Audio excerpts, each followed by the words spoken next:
All right, y'all, what's going on? It's Combo Breaker 99 back with another first look.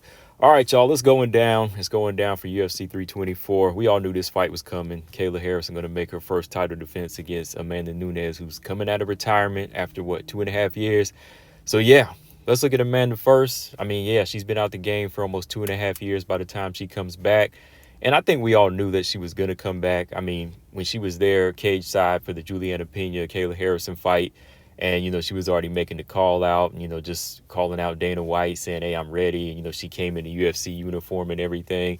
Everybody already knew. Everybody knew she was coming back. I mean, part of me wanted to hope she was retired because I want to see some fighters just stay retired and not tarnish their legacy. But it was inevitable. I mean, Valentina Shevchenko said it as well. She was like, she's not retired. She's coming back. Her last fight was against Irene Aldana. And to me, that really wasn't like a big, strong explanation point on her career. It was a good, dominant win, somewhat competitive, but I still think that Amanda Nunes wanted to go out with a bang. She wanted to whoop somebody, especially somebody she's got history with, and that's Kayla Harrison.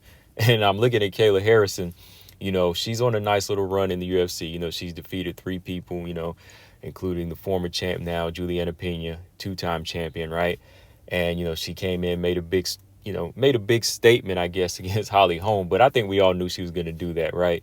And, she beat Ketlin Vieira. So, really, when you look at her resume, Amanda Nunes, even though she's been out for 2.5 years, is going to be her biggest test to date. And my take on this fight is, yeah, Amanda's really going to come in here, and I think she's really going to push Kayla Harrison to that next level.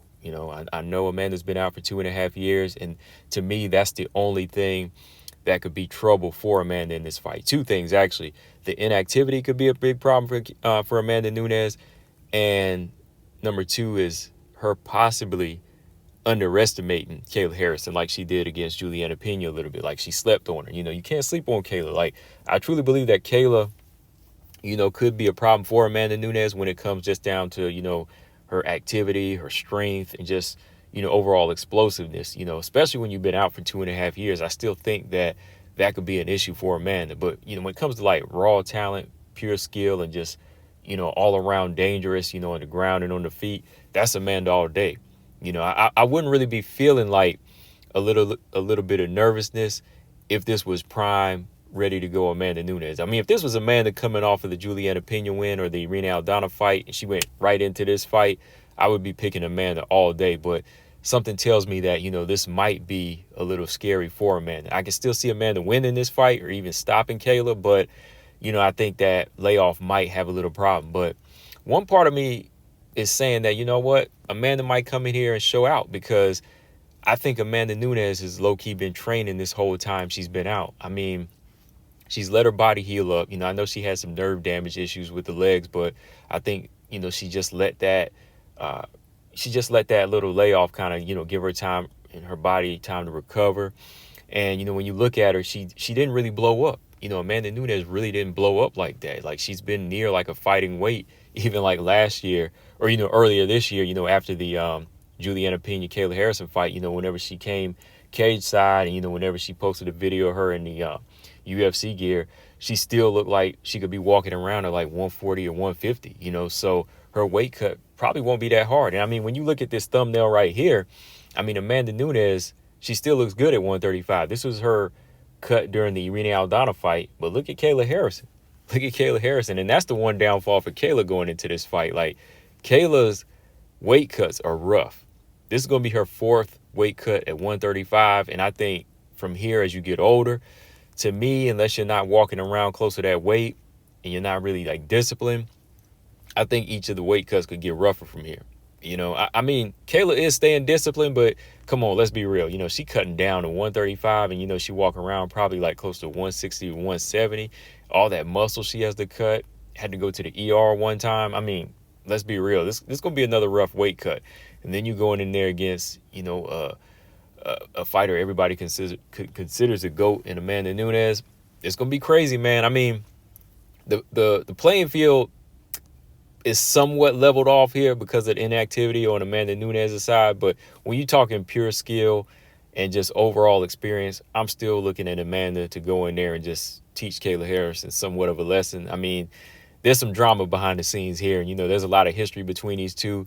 And Amanda, low key, has been waiting for another big fight, and she was waiting for this fight. Let's just be real. Like, I think that's one of the reasons she kind of took the time out to let Kayla come over to the UFC while she retired, get the belt, and give Amanda Nunes some type of motivation to get back in there. And I think this is that fight that's going to show her.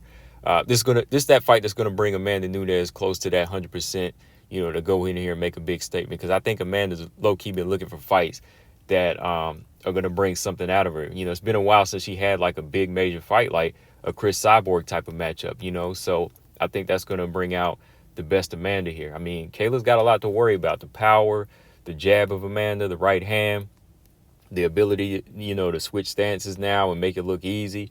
The ground game, the physical strength.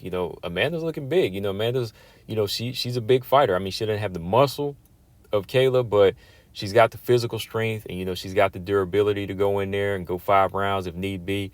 So, Kayla's going to have to be prepared. Kayla, she's got the judo, and like I said, she's got that unnatural strength.